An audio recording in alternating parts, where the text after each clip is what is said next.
अस्सलामुअलैकुम व्यूवर्स। इस उम्मीद के साथ कि आप सब अपने अपने घरों में अपनी फैमिली के साथ खुश व आबाद होंगे। दुआ है पाक परवरदिगार से वो हमें हासदों के हसद और बुरे लोगों के शर से अपनी पनाह अता फरमाए, आमीन। व्यूवर्स, आज की इस वीडियो में मैं आपके लिए लच्छा पराठा बनाने की रेसिपी लेकर आई हूँ। इस रेसिपी में मैं आपको लच्छा पराठा बनाने से लेके इसे स्टोर करने तक के तमाम सीक्रेट्स बताऊँगी। इस रेसिपी में मैं आपसे लच्छे पराठे बनाने के 2 तरीके शेयर करूंगी, जिनकी मदद से आप बड़ी आसानी से घर में क्रिस्पी से लच्छे पराठे तैयार कर सकेंगी। तो चलिए जल्दी से ये रेसिपी स्टार्ट करते हैं। लच्छे पराठे बनाने के लिए यहाँ सबसे पहले मैंने एक बाउल में तकरीबन 3 पाव के करीब वाइट आटा लिया है। अब मैं इसमें 1 पाव मैदा शामिल कर दूँगी।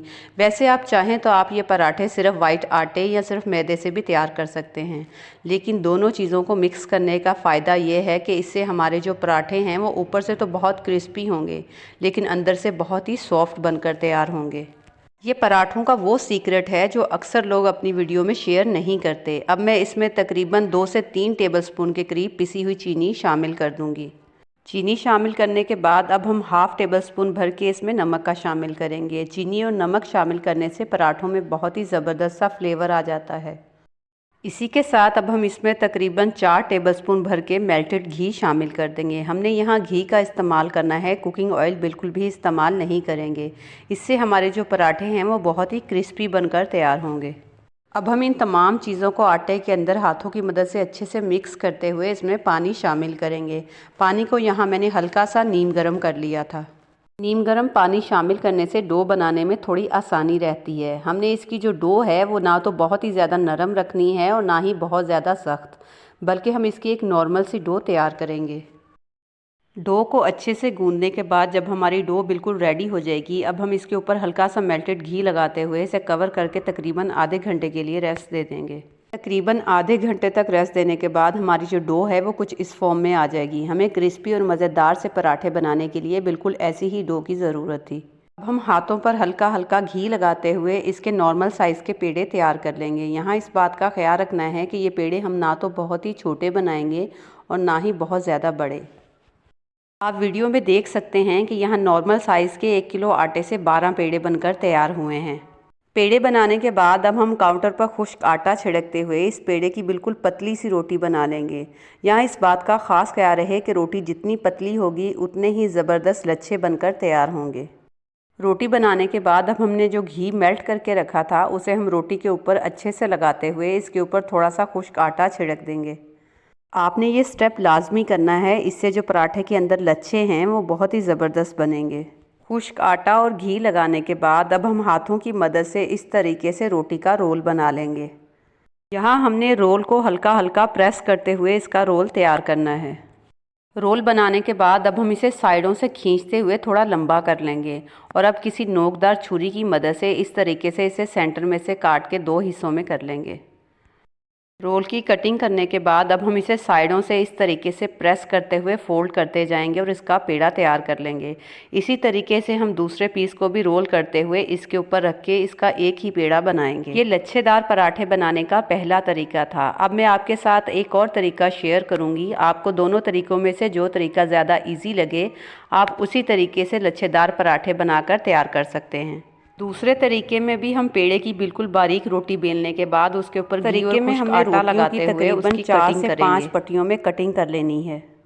कटिंग करने के बाद अब हम तमाम पट्टियों को इस तरीके से रोल करते हुए फिर से इनका पेड़ा तैयार कर लेंगे। यहाँ इस बात का ख़ास ख्याल रहे कि हमने पट्टियों को रोल करने के दौरान इन्हें हल्का हल्का प्रेस करते हुए रोल करना है, कि अगर पेड़ा बिल्कुल परफेक्ट होगा तो हमारे लच्छेदार पराठे भी बहुत ही ज़बरदस्त से बनकर तैयार होंगे। तमाम पट्टियों को रोल करने के बाद अब हम पेड़े को इस तरीके से नीचे से प्रेस करते हुए बंद कर देंगे और इसी तरीके से ऊपर से प्रेस करते हुए इसे राउंड शेप दे देंगे। इसी तरीके से हम बाकी की रोटियों को बेलते हुए उनके भी पेड़े तैयार कर लेंगे और पेड़े तैयार करने के बाद हम इनके ऊपर हल्का हल्का मेल्टेड घी लगा के इन्हें तकरीबन आधे घंटे के लिए रेस्ट दे देंगे। यहाँ हमने पेड़ों को रेस्ट ज़रूर देना है, क्योंकि इससे जो हमारे पराठे हैं वो हमें बनाने में बहुत ही आसानी होगी। तकरीबन आधे घंटे तक रेस्ट देने के बाद हमारे जो पेड़े हैं अब वो पराठा बनाने के लिए बिल्कुल रेडी हैं और बिल्कुल सेट हो चुके हैं। अब हम हाथों की मदद से बड़ी आसानी से इन्हें पराठे की शेप दे सकते हैं। लेकिन अगर आप चाहें तो आप इन्हें बेलन से भी बेल सकते हैं। ऐसा बिल्कुल नहीं है कि अगर आप इन्हें बेलन से बेलेंगे और इनके लच्छे ख़त्म हो जाएंगे, बल्कि फिर भी ये बहुत ही ज़बरदस्त लच्छेदार पराठे बनकर तैयार होंगे। इसलिए आपको जैसे इजी लगे आप इन्हें बेल लें। आप देख सकते हैं हाथों से भी ये बड़ी आसानी से राउंड शेप में आ गए हैं। इस पॉइंट पर अगर आप चाहें तो आप इन पराठों को फ्रीज़ भी कर सकते हैं। इन्हें फ्रीज़ करने के लिए आपको इस तरह की किसी प्लास्टिक शीट या बटर पेपर की ज़रूरत पड़ेगी।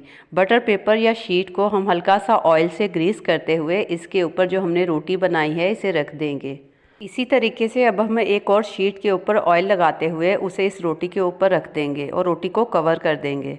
अगर आप ज़्यादा पराठे बनाकर फ्रीज़ करना चाहते हैं तो आप इसी तरीके से शीट रखते हुए पराठों की तह लगाते जाएंगे। बस इस तरीके से रेडी करने के बाद अब हम इन्हें फ्रीज़र में रख देंगे और जब भी ज़रूरत होगी इन्हें फ्रीज़र से निकालेंगे और फ़ौरन तवे पे डाल देंगे। हम इन्हें मेल्ट बिल्कुल नहीं करेंगे क्योंकि उससे ये पराठे बनाने में बहुत परेशानी होगी, बल्कि हम इसे फ्रीज़ हालत में ही तवे के ऊपर रखेंगे। मैंने भी इन पराठों को रेडी करने के बाद फ्रीज़र में रख दिया था। आप देख सकते हैं कि अगले दिन ये कितने अच्छे फ्रीज़ हो चुके हैं।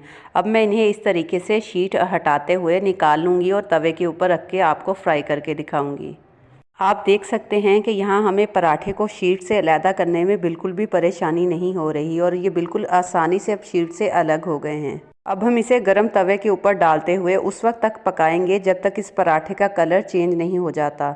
जैसे ही इसका कलर चेंज होगा हम इसे पलटते हुए दूसरी साइड से भी पका लेंगे।